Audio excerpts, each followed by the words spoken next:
Coach won't be seen tonight, so he can bring you a very special episode of The Gen X Files.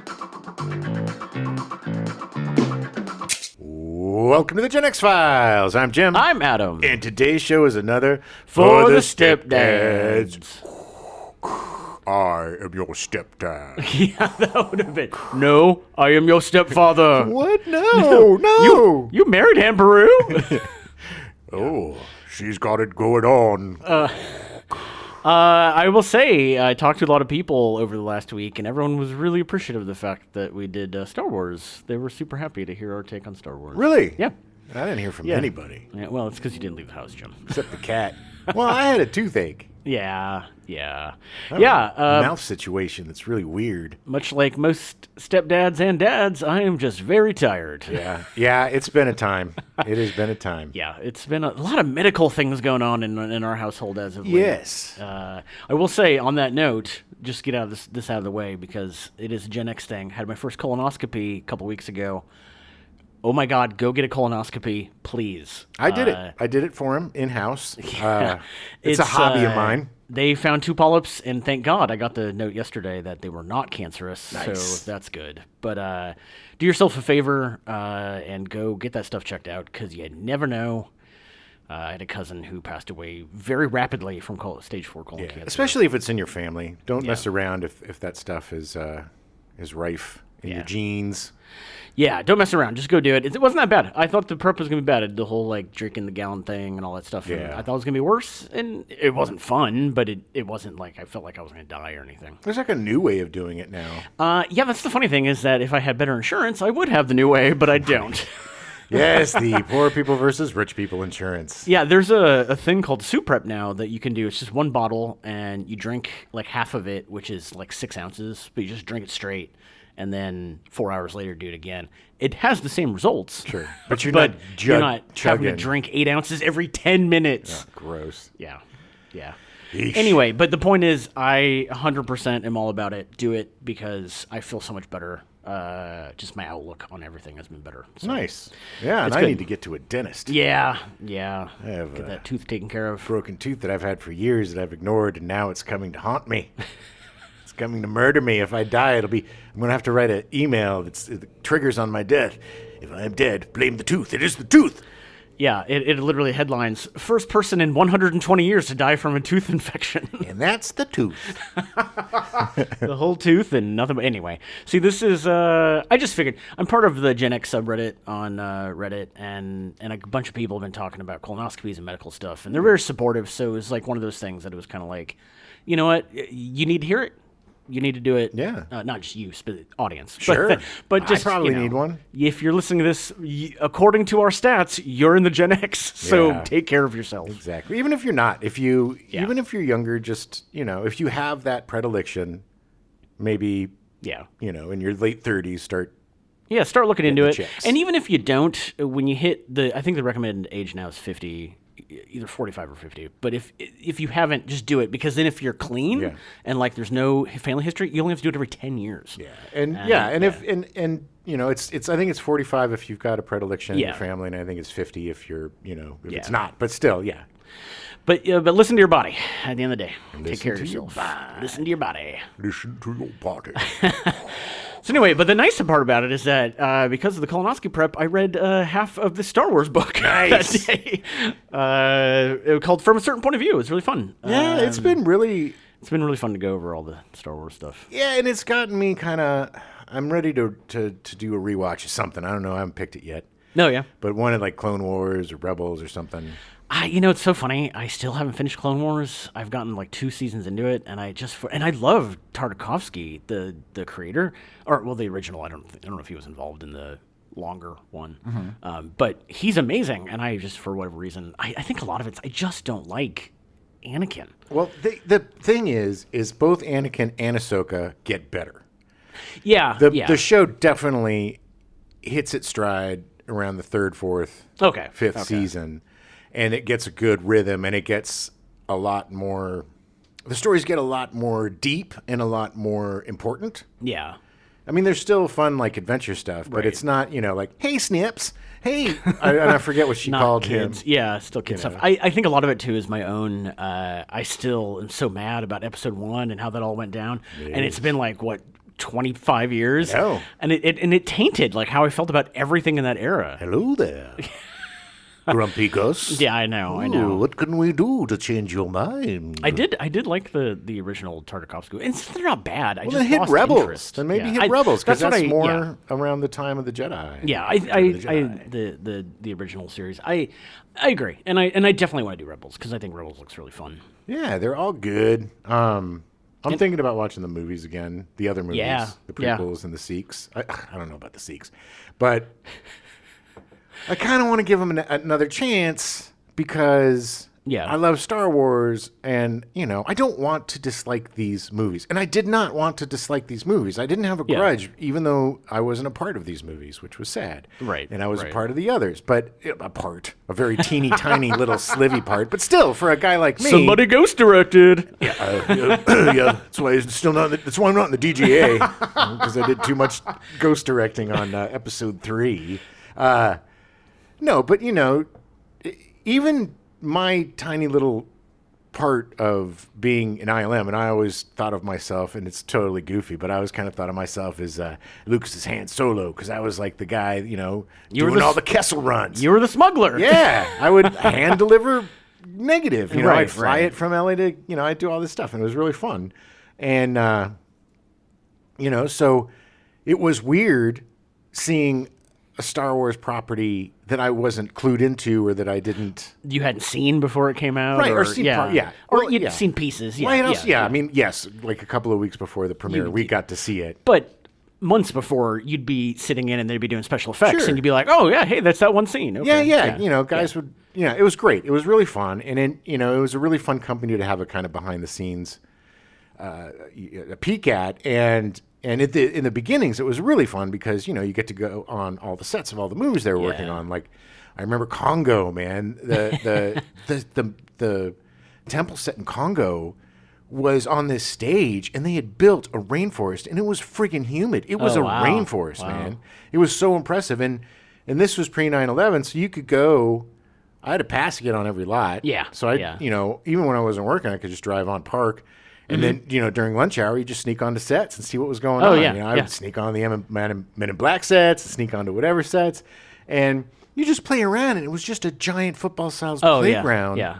Like there was this one set for one of the Men in Black movies where I think it was like the White House and just a full-on lawn, and in the middle of the lawn, like a little crashed Oh, wow. spaceship. Oh wow. And it was just and oh my god, like the set of the Men in Black offices Oh yeah.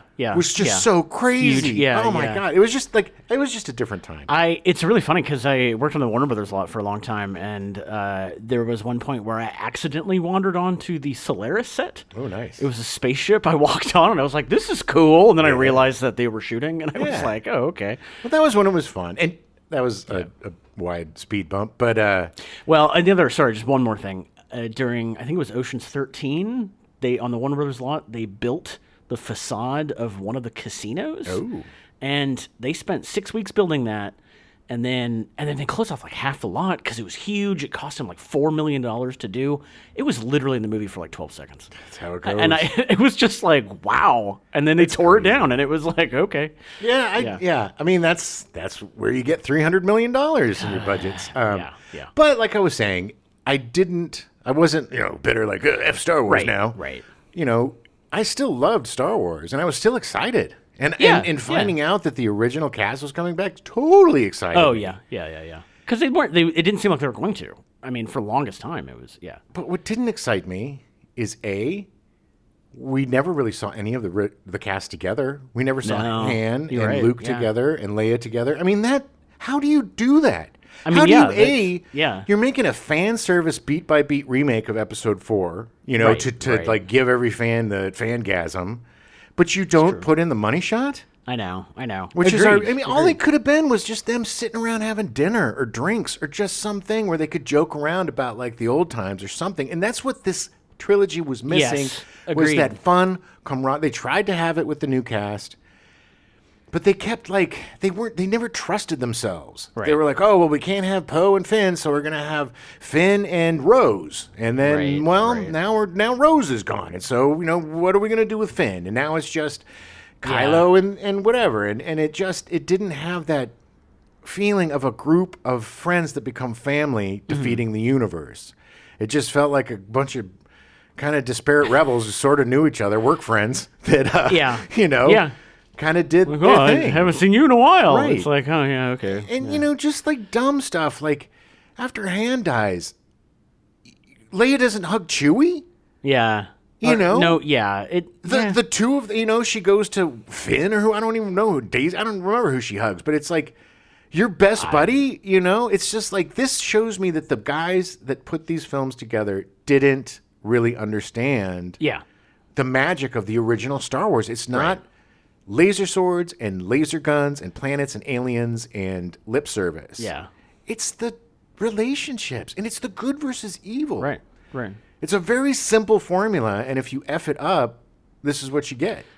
Easy way to fix that is if they had just had one person that had one vision. I was just reading about how for episode 9, Colin Trevorrow was supposed to direct it, who did Jurassic World and a bunch of other stuff. Yeah. Like, his movies have been okay. Was Jurassic World the first Jurassic Park, the new trilogy? Yeah. I like that one. That had a Spielbergy feel to he it. may have done the other two. I don't remember, but I hated the other two. I hated them. They were so bad. yeah. Oh my God! And that last one was just like a giant dinosaur dump.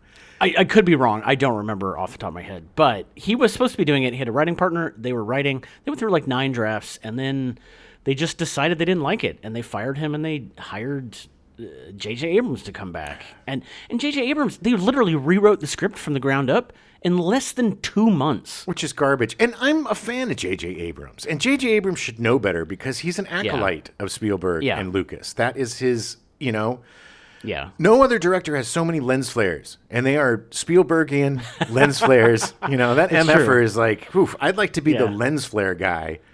Well, that was it Super 8 was Jeez, 90% lens flare? Should have called it Super Lens Flare. Good Lord. Fix your lens flare, man. What are you doing? God, I mean, it's fun in times, but, it's like It just... you can't eat ice cream for dinner every day. I liked episode 7. I really liked episode 8 of the 3 of them. It was my favorite, but only because I'm a huge Rian Johnson fan. Yes, and he did something interesting, Right. at least visually interesting. And he, like they had consequences, and it was good, and it was clever, and episode 9 was just garbage. And also, man, I agree with Mark Hamill that they really kind of did Luke dirty in this trilogy. Yeah. Just making him this scapegoat. Yeah. Hermit, self-hating. It's just not who he is. Yeah. And I know we live in a dark, gritty time where everything's got to be, Sure. The Dark Knight Returns and everything has to have a sheen to it. But not these movies. That was their flaw, that they didn't have... The first one was fun because they tried to copy the original, and the original is amazing. So even a copy of the original is going to be interesting. 10% of that sheen is still pretty good. Right. Yeah. But they wasted Han Solo, which was just a rip. And then the second one was really interesting, and I really liked what they did with Luke coming back and being the Force ghost or whatever, I don't know, the Force projection. Yeah. That was really interesting. That whole fight was really visually cool. Done very well. But again, wasn't that the one that had that slow star chase, with or is that the third one? No, I think it was the third one. With See, I don't Laura know. Dern, and she's like... No, I think that was the third one where she goes into hyperspace and cuts through the ship. Maybe, I don't know. It was just like, I remember half of the movie is this Oh no, maybe it was that like watching the OJ chase in Star Wars. Oh no, I think it was. I think they were running away from them or something, and that was not good. Yeah. But but there were elements that were interesting to it. But I think, except for maybe Leia, I think they kind of did all the people dirty. I think Han, where he was in the story, was pretty cool. Like, he's a smuggler, and he's still doing his thing with Chewie, and a man boy. Right.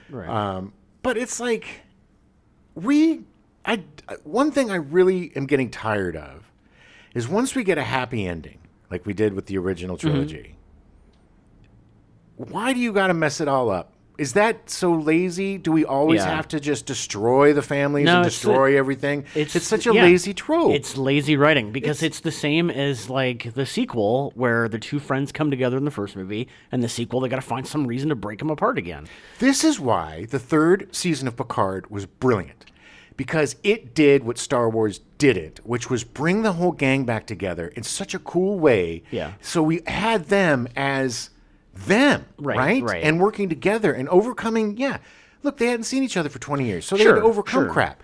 But it wasn't overcomable because they were family. Even though they hadn't seen each other for 20 years, Picard calls, they're there, you know? Yeah. And it was so, at least for me, it was such a set, it was one of the best, it was probably the best season of a Star Trek show that I've ever seen, in my personal opinion. Yeah. And it really brought the cast back together in such a cool, satisfying, awesome way where everybody gets a moment and the true like affection for each other comes through. Yeah. And we didn't get that in this. We didn't get, we got a little bit of like, I'm sorry about the boy. I missed you, but it's just like, it was thin. We got a little bit of Han and Leia for like 6 seconds until he goes off and does his dumb. Yeah, I mean, granted, now again, I want to say I've only seen them all once, but thinking back on them, I just don't remember there being a lot of like character development and like they talked about these things of like, well, what have they been up to for the last 30 years? And it's like, oh, well, this, and this, and then that it's just kind of like, well, that's the backstory. Now we're gonna move on with something else, and there's no. I think it's part of the reason that I liked Episode 8 because it felt like at least Luke had a little bit of like an arc where he was like, well, yeah, things went bad, and now he's trying to redeem himself, and like, but. There was none of that.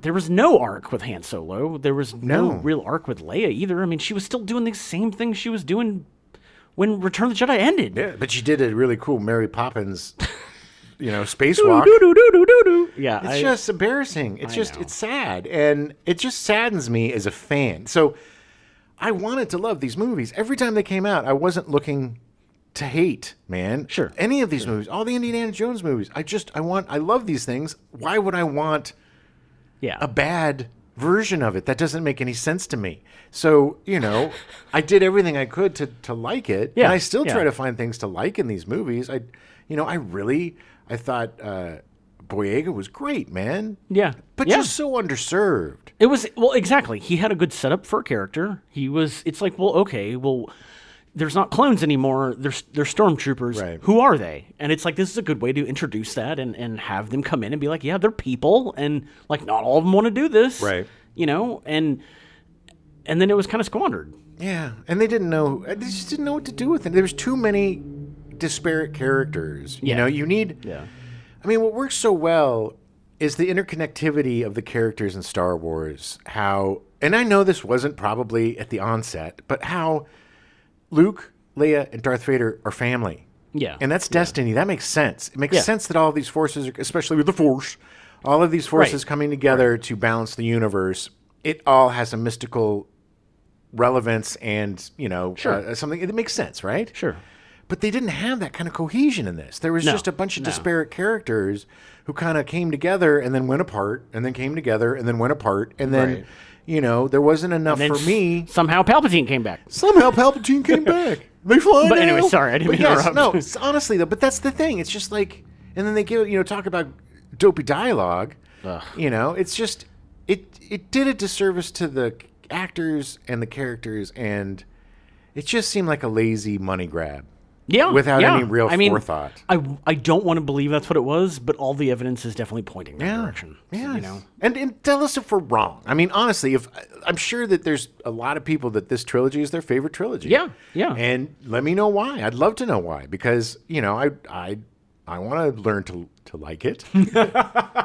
It's really funny because, surprisingly, I don't hate any of them. I really, really, really dislike Episode 1 and 9. Literally the bookends of the Skywalker saga. Like, both of them just sit wrong with me. I get it. I mean, like, I don't hate the movies. I'll watch them. But it's like I'm not going to rewatch that trilogy every couple of years like I am the first couple. And well, it's not going to give me that joy. Like, rewatching The Star Wars trilogy, the original Star Wars trilogy, while we were doing this, it was reminding me of what it was to be a kid when I saw them for the Yeah. first time. Yeah.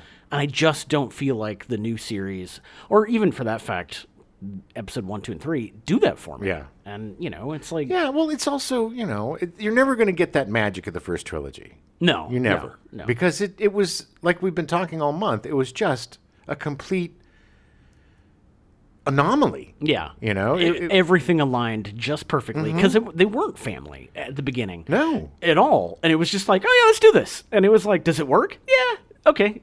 And a misstep on any one of the key elements, whether it's music or No. directing or special effects No, or they're character. perfect movies, yeah. If any one of those things fell out of place, Oh, it yeah. wouldn't have been what it is. Yeah, it would have been, yeah. But it was a congruence. Is that a correct word? Conflagration? Conflagration? What does congruence mean? Similarly? Okay. I don't know. I don't know. I like to use big words. But yeah, but I agree. I mean, like, anything could have made it not work, and yet it did. And it did over, 8 years where he spent making these movies, and like... And, he was a young, hungry filmmaker. And he almost paid for it with his life. I'm really hungry. But he also was at a different place. He had to prove himself. He was he was a different man between the first set of trilogies and then the second set of trilogies. Yeah, agreed. And the second set of trilogies, I think he really put his heart into them. And I think he really, he's a nerd who likes minutia and likes the, it's not everybody loves the politics. Some people love the politics. I'm a politics guy, so I like the politics. Yeah. But, I love them or hate them. They're definitely thought out. Yeah. There's definitely a plan through the three of them. There's definitely a full trilogy story there, not just sequel. Yeah. And you cannot deny his passion. Right. And the fact that so many different leaps and bounds in terms of filmmaking and special effects and also just like, monitors and doing on-set special effects. Right. Compositioning. Comping. Composition. Compositioning. Yeah. Jeez. Composting. Yeah. They were composting on set the whole time. Yeah. Well, you got to. I mean, you got to. You got to be eco-friendly. They are near San Francisco. They're super environmental. But look, regardless, there's still tons of Star Wars that I love, and yeah. And it's not necessarily. I want to say that the original trilogy, episode 4, 5, and 6, are perfect, and they're not. But like, there might be some plot holes and stuff. But they are for you. But they are. Well, yes, they are for me. But like, those plot holes created like interesting stories to fix those plot holes. Like, I mean, Rogue One, the whole thing was set up because it was like, well, why would an air shaft go all the way down to the core? Why would it do that? Because he designed it that way. Yeah, I mean, like, that to me is interesting. Like, Rogue One is an amazing story. It's a great movie. Which led us to Andor, which is a great show. Oh, God, such a good show. And I hope after Andor, because it's only 2 seasons, right? Yeah. It leads right up to supposedly the end of the second season is ending the first shot of one of the. I don't know if it's gonna be the first shot, but it's gonna be essentially.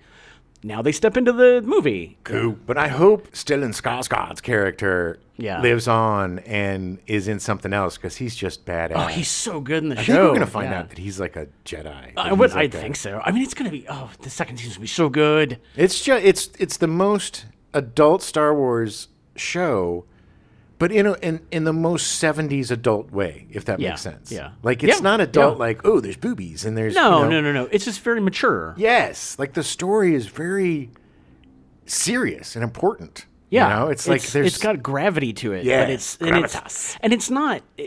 And not in an oppressive way, not in a like, it's still super fun. interesting and fun and yeah. And seeing those sides of the Star Wars universe is brilliant. Yeah.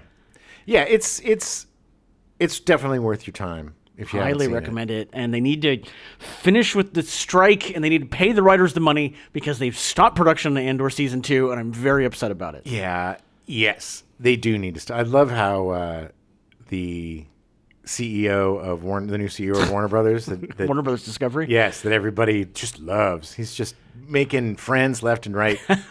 My alma mater, baby. He was the commencement speaker, and they booed the F out of him and started chanting, "Pay your writers, pay your writers." And he's just like, well, he thought he was gonna, because he skipped the upfronts. Yeah, and he thought he was 'cause gonna he's get a away coward. with not getting yelled at. Yep. And surprise, surprise. well, just pay your writer. It's so ugly. You know, you're making. Yeah.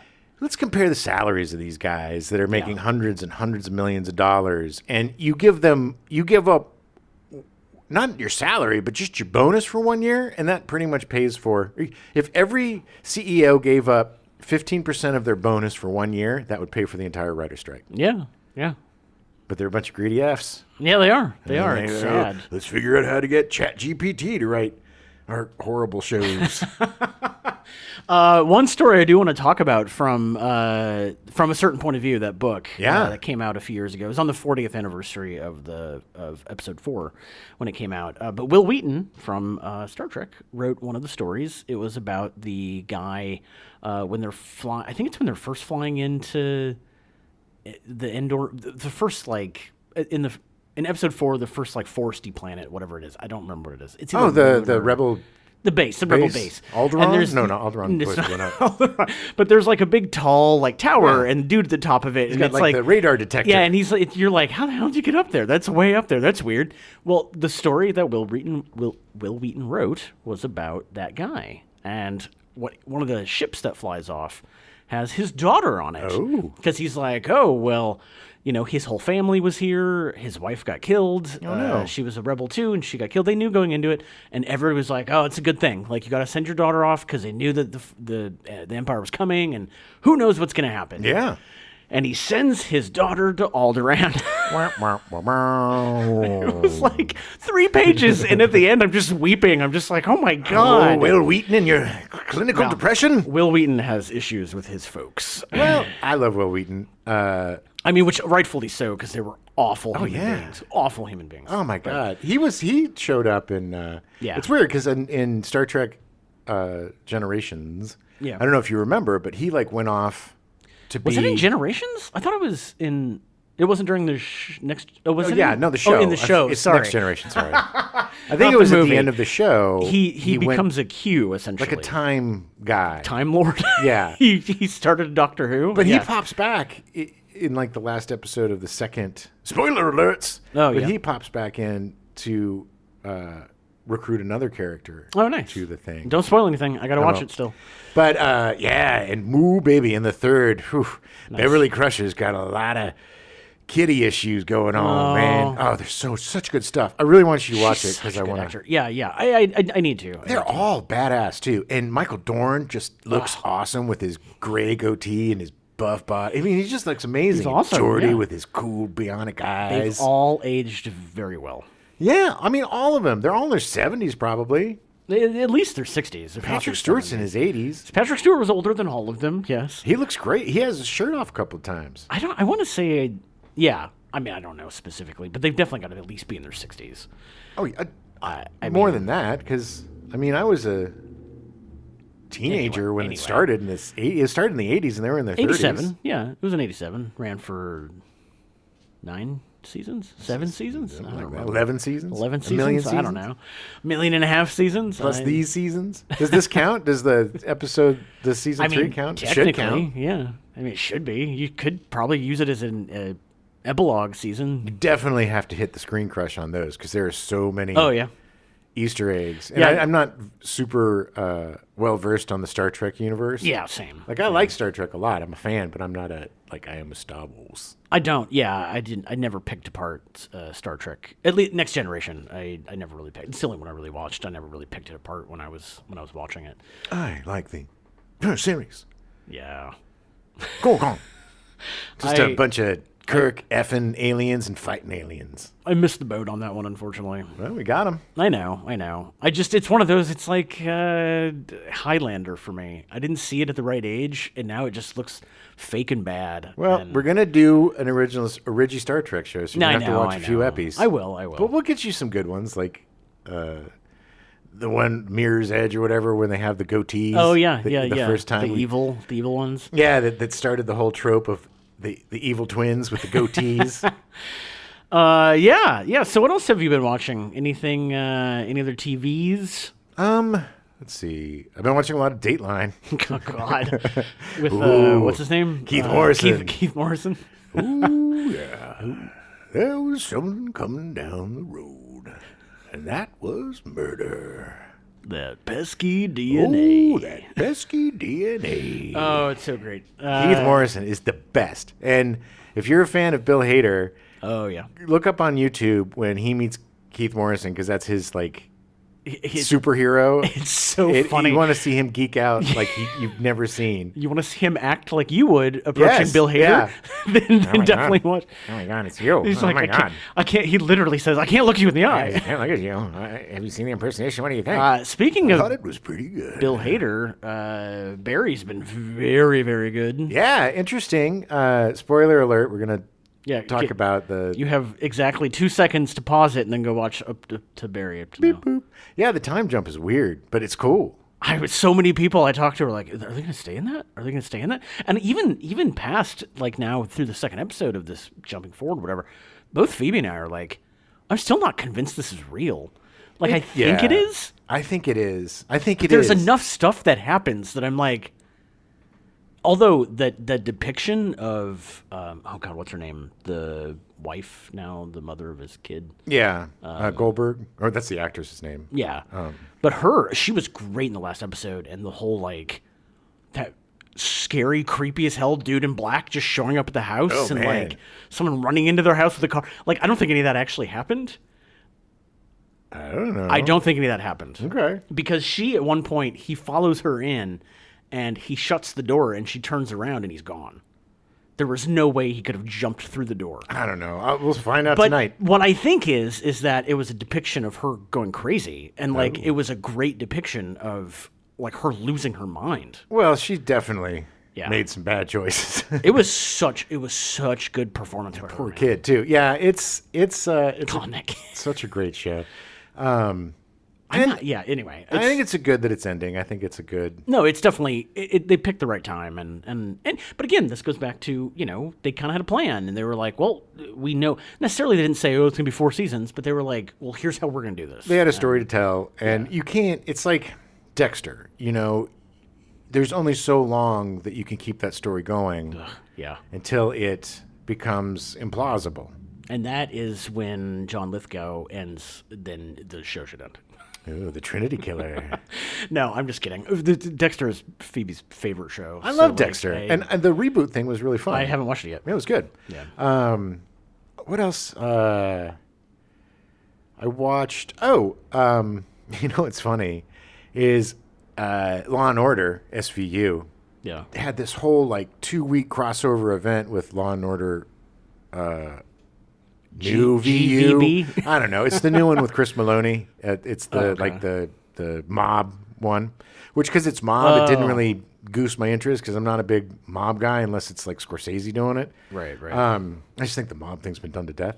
But they had this 2-week crossover thing with this guy that put up this website that was basically like it would put up rapes and murders, and you could just grab it. You take a selfie, it's like rape for hire and murder for hire. Oh, God. And it was horrifying. Yeah, and Sounds awful. it was, but it was so well done. Good job for putting that out there, Law and Order. And yeah, but it was like a 4-episode opus Oh, wow. leading to the season finales of both Oh, nice. things. Nice. That's And cool. I think by watching these crossover episodes, I think I'm going to start watching the Chris Maloney show. Oh, because really? I love him. Yeah, he's great. He's one of my favorites. And oh my God, seeing he and Mariska Hargitay together again, and they were so effing badass in this. There's this Nice. one moment where there's all this this guy comes in with this tear gas or this bear spray, and he just F's up this whole diner because there's a hit on Right, Benson right.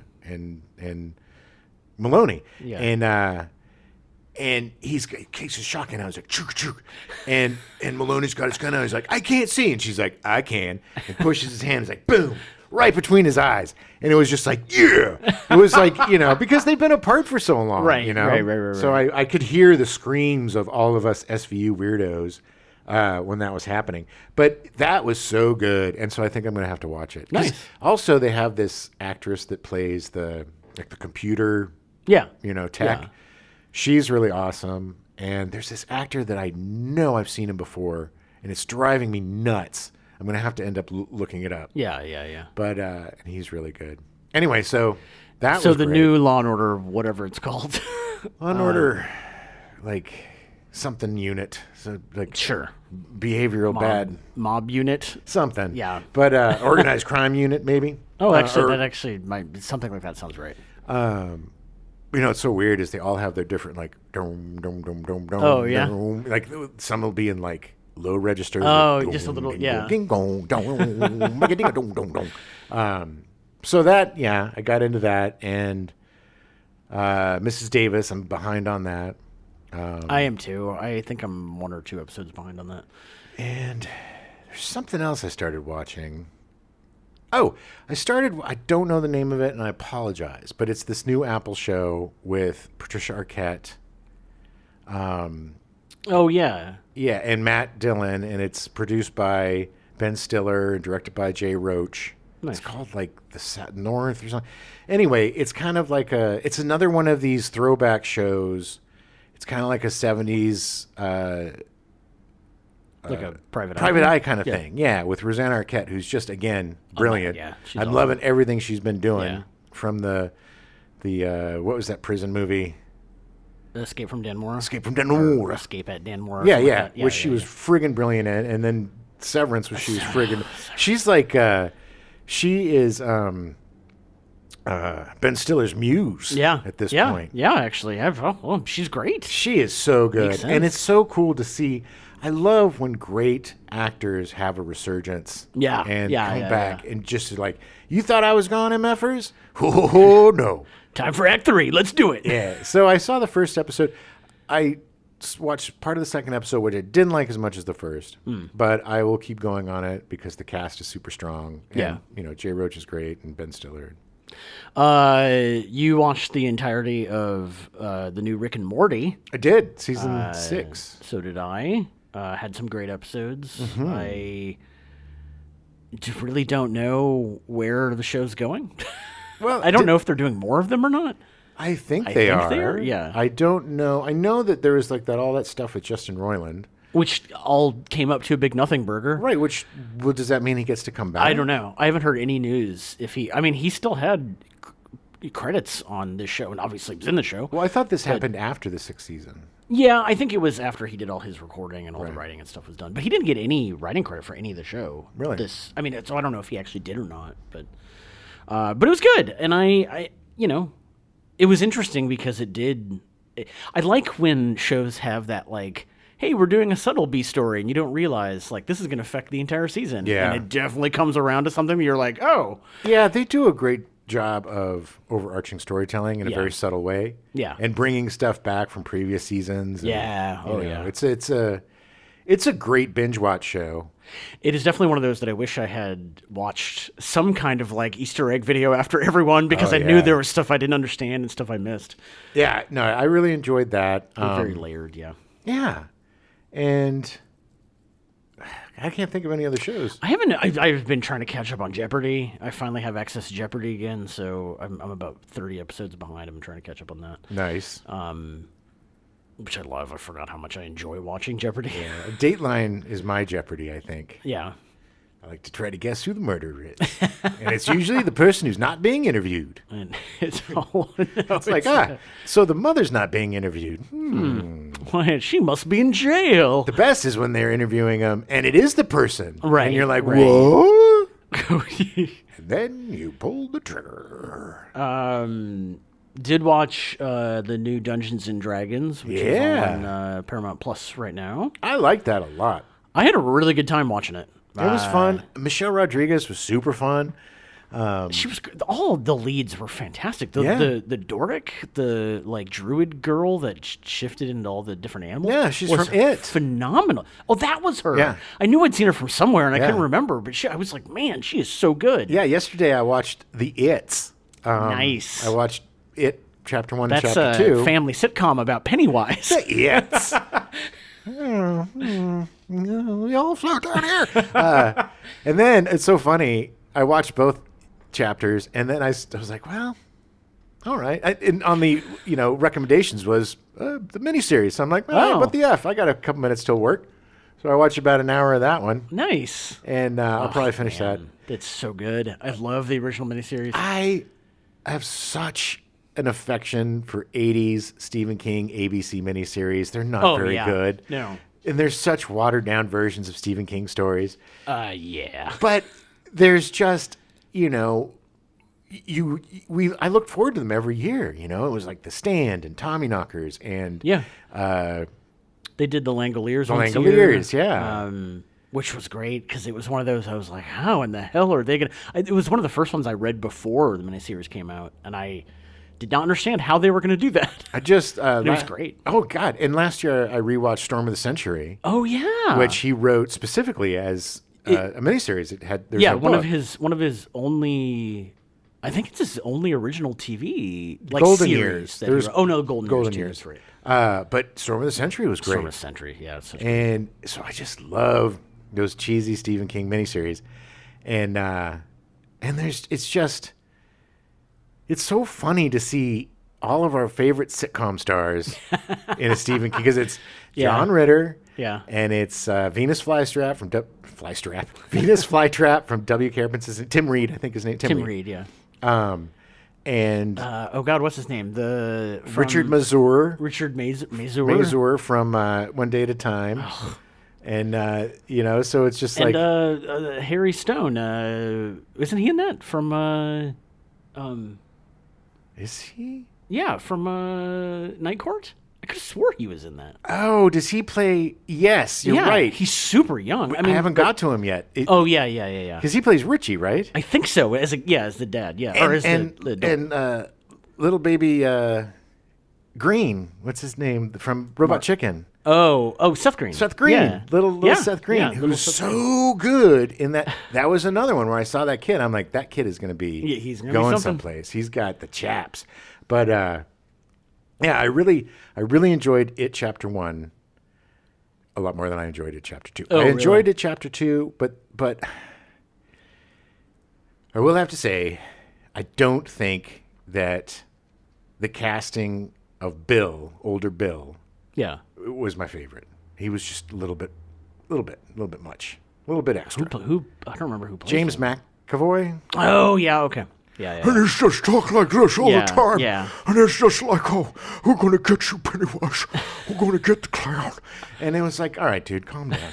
and this poor kid, and the one thing that really bugged me is there was this poor little kid that just kept getting it. Like, I don't know if you remember, but they're in the Chinese restaurant. And this kid comes up to Barry, to Bill Hader, and he's like, it's here it comes again or something. And he's like, what did you say to me? What did you say to me? And he's shaking. He's like, it's from your act, weirdo. And he's like, you want a picture? And he's like, no, I think I'm good. And then later on, Bill is like James McAvoy's looking in the sewer where his brother got his arm chewed off, and he's like yelling at Pennywise, and the kid's like, who are you yelling at? He's like, you get out of here. You go tell your family to move. You tell them to move and get you out of here right now. You just do it. And he's like, I got to go to the Harvest Festival. I got to get out of here. The kid's like 8. And then the kid, he sees the kid going into the fun house, goes in there to get him, haul the mirrors, ends up, kid gets chomped anyway, right in front of him. And it's his fault. I blame Bill. It's like, what are you doing, man? It's another, like, I think he's doing like this somehow to like get his American accent or something. Yeah. And he had a stutter and stuff. And look, I love James McAvoy. I think he's a really great actor. He's a great actor, yeah. But I just don't think he had a handle on this part as well as the other guys did. Because Right. the kid that plays the older hypochondriac kid is just perfect. Yeah. He is so good. And Bill Hader is great. and the actor that plays the older Tim Reed character, the guy that stays, the librarian guy, and what's her name? Yeah, the redhead. Right. The one that's not the other redhead. Good Lord. Anyway, everybody's really Did good I at mention it. I was tired? Exactly. Anyway, again, for like a 10-year-old movie, everybody's really good. It's just he kind of stood out as like being a little bit overwrought. I think. Yeah. It's just funny that all the kids were just so much more believable than the adults. The kids could get away with all the crazy stuff. Right. And I don't think the adults just had all the time had the focus that the kids did on the scary or whatever. Yeah. But yeah. not Stellan Skarsgård, but Skarsgård, whatever. Alexander Skarsgård? Maybe. Is that right? There's a lot of Skarsgårds. Stevie Skarsgård? Yeah. Bobby Skarsgård. He's just ridiculously, awfully evil. He's so good. He's so good. He's so good. It's great. I do need to watch them again at some point. But, yeah. I mean, I also watched Ant-Man and the Quantum Mania. In the... I think you're going to say Ant-Man and the Quantum Leap. Yeah. I haven't watched that yet. I'm probably going to watch it tonight, actually. It wasn't bad. I heard a lot of horrible things about it, but I felt that was one of the worst things, man. The poor writer.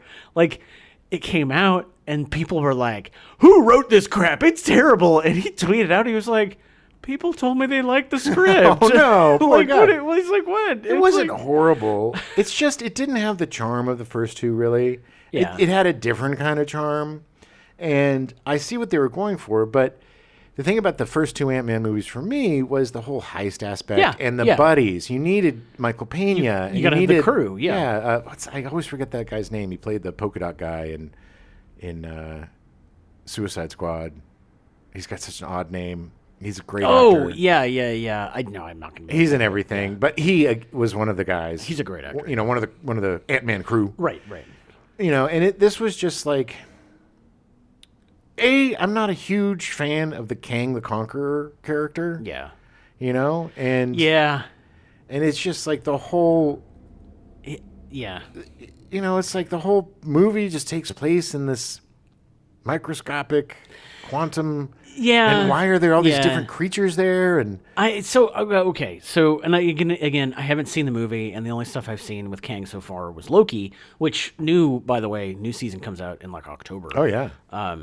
But I think the thing that maybe is going to be their downfall with this ongoing story is that, or their 10-year plan for Kang the Conqueror and leading up to the Avengers movies and Kang's dynasty and all that stuff.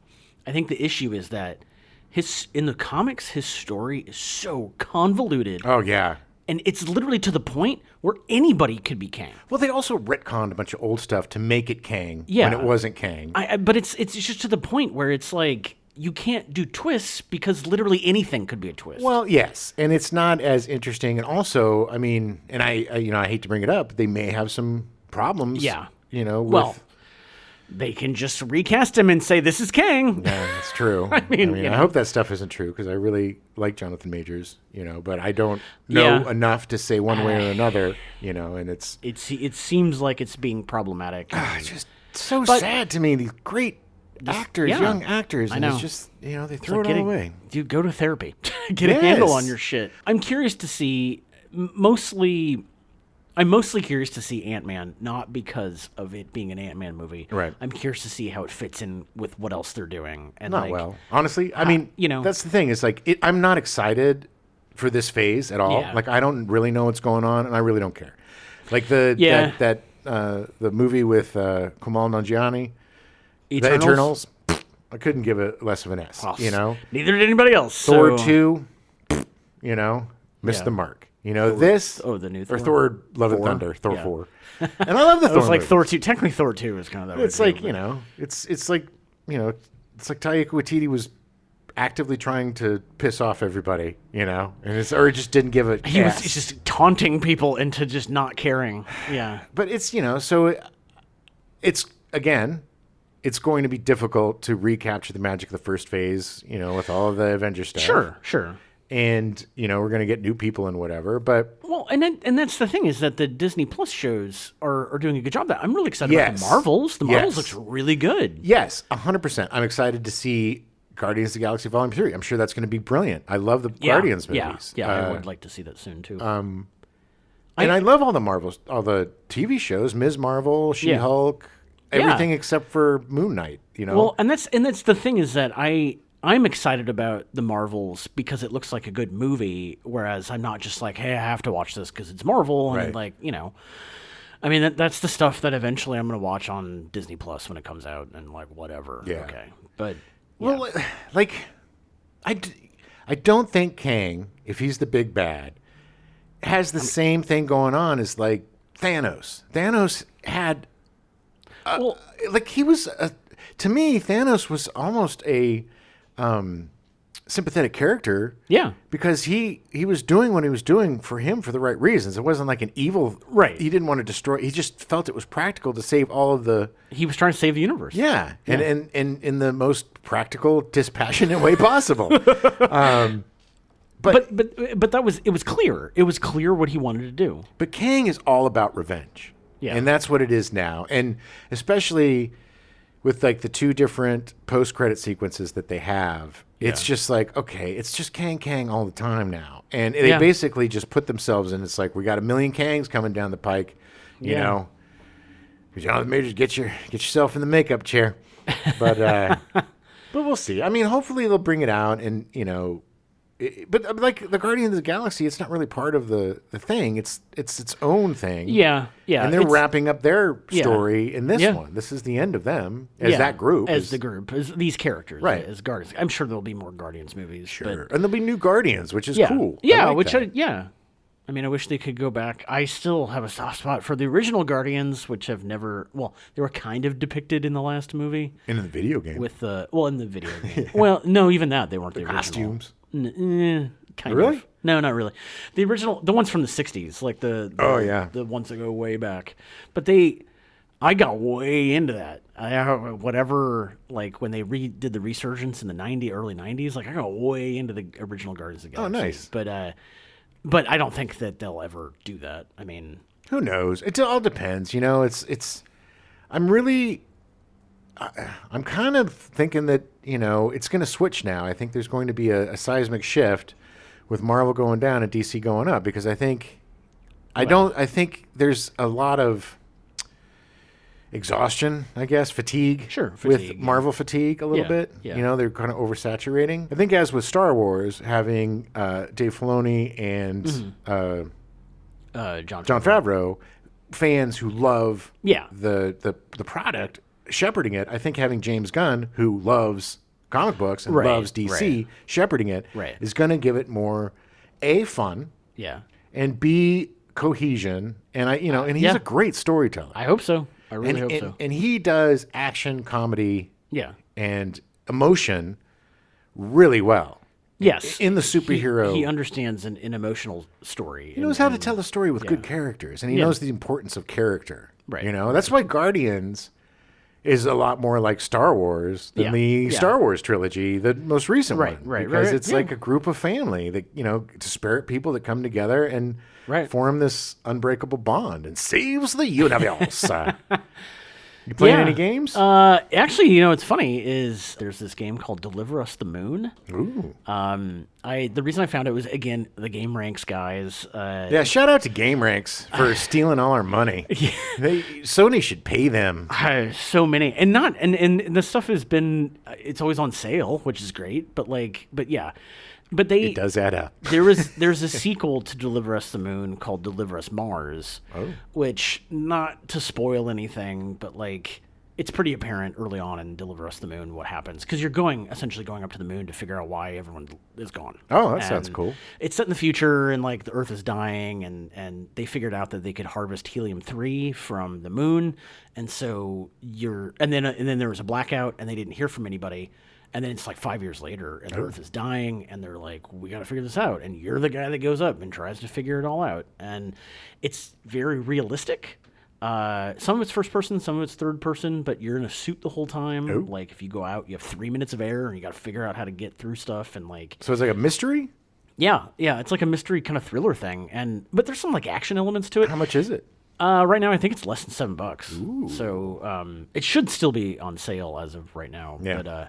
But the main thing is because they talked about Delivers Mars, which apparently fixes a lot of the issues that this game had, and I've been playing it for probably about 10 hours, and and I haven't really found any big issues. Oh, cool. Like there's some gameplay stuff that's a little like, okay. I think it's from a very small like indie developer. Yeah. But it looks great, and like the best thing about it is the no gravity controls and like the moon gravity controls are incredible. That sounds cool. Like it is done so well because you literally have to launch from Earth and go to the moon, and like the beginning of it is just like, now I gotta dock this ship and like all this, and it sounds complicated, but it's so good, and like it's so like being able to drive a dune buggy on the moon. I was gonna ask is if you had a so dune cool. buggy. Yeah, like it's so cool. I love those immersive. Yeah, it's just really neat, and I'm curious. I don't think I have much longer to play with it. I mean, I think it's like maybe a 20-hour story if that, but it's really good, and I wish I had written down the name of the developer, but as soon as Deliver Us Mars goes on sale, I'm definitely gonna buy it. Yeah, I've heard a lot about that one. It sounds really cool. I've seen some gameplay, so yeah, maybe I'll check that out. I played the Diablo 4 had another open beta. Yeah, and I played that. I really liked it. I'm. What are you laughing about? Because you go first, and right, I'll right. talk Oh, about yeah. my experience with Diablo 4, the beta. So I really enjoyed the first beta that I played, and then this one, it's basically I probably didn't enjoy it as much because I did the exact same. You know, it's all the same stories and levels. You and have to start dungeons over again, yeah. You know, and you start from 0 and you got to get up to 20. And 20 was the cap. So after you got to 20, it was like, well, It's kind of pointless, yeah. I don't know to go. And it was a smaller area, and so I was like, I don't know. But then I opened up the map, and I'm like, oh. Okay, so I'm in like a tiny You're in like chunk of this giant 1% map. of the map, yeah. I haven't unlocked horses or pets or whatever's coming. So I'm thinking it's going to be this massive. Yeah. You know, I've been enjoying Diablo 3, so I can't. And the gameplay is awesome. Yeah. And I've been playing as a rogue, both times as a rogue. So that was really fun. It took me so long to download it.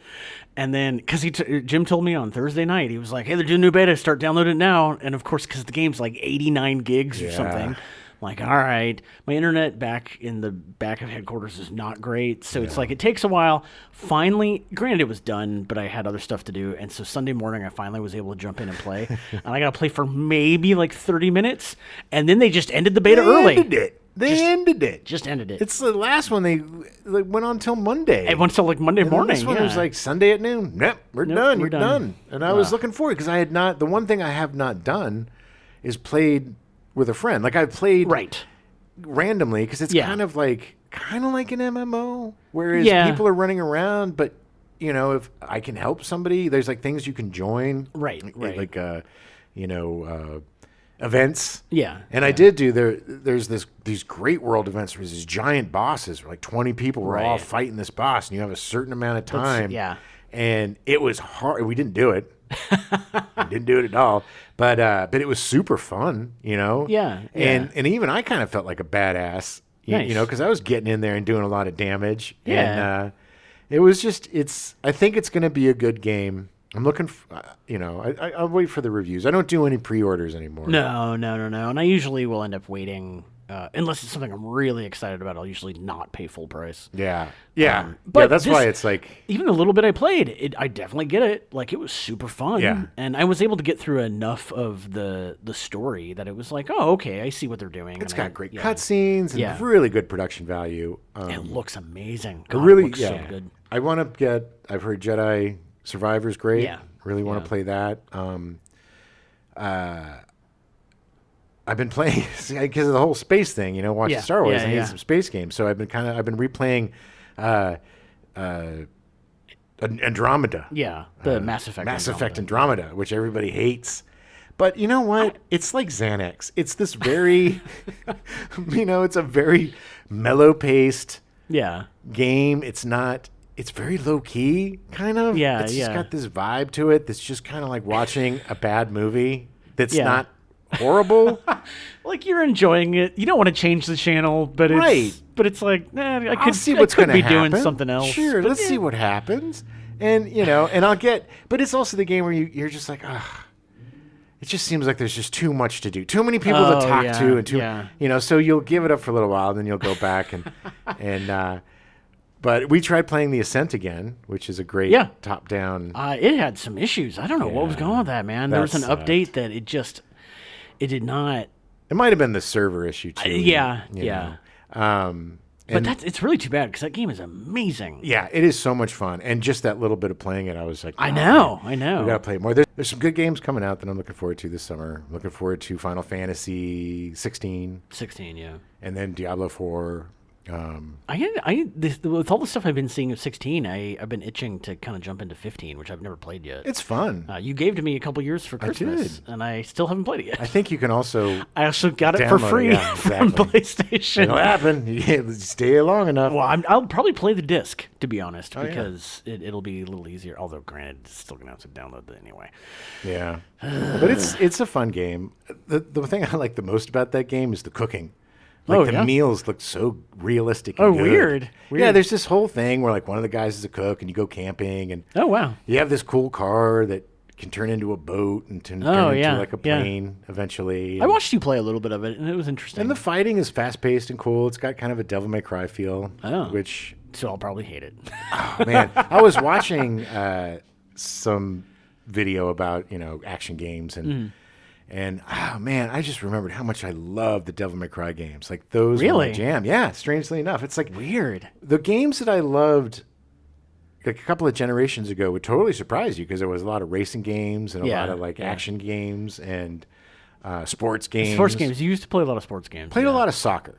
Yeah. See, it's so weird to me. Yeah. FIFA was like, for years, my friends and I, that was our jam. Was FIFA. Just hanging out playing our friend FIFA. Alex Mercer, he still plays FIFA all the time. I even tried to get back into it because they gave it to us for free or whatever. Yeah, I did. I played it for a while, and it's fun. But like, I like most of the sports games, I just kind of get bored after a while. Well, they complicate them too with all these microtransactions and these cards and these this and this. It's like before on the PS1, you just popped the disc in, you picked Arsenal, and then he picked Mexico, and then you played the game. Yeah, and then you could play go through the whole World Cup if you wanted to, which was really fun. Right. That's the kind of stuff. Well, you can. I mean, with that, you still can because I ignore it because that's the one thing with FIFA is that it tried to be they tried to put a little too much of the PES manager like game. Yeah. If you remember this, and it's still out, but they tried to. You can do that. When I played it, I was just like, I don't auto all that stuff. I don't know how to deal with any of that. Exactly. Like, I just want to kick the ball around and make scores. Make goals, whatever it's called in football, soccer. There's certain I like a good golf game. Yeah. If the new PGA game is good, but again, that is overly complicated. If I want to play golf, I just pop in GTA 5. Yeah, that's true. But I think I have one of the PGA games. They're not that complicated. We do, yeah. I know. And again, you can make it as complicated as you want it to be. I mean, yeah. I think the golfing ones need to be photorealistic to be any good. Yeah.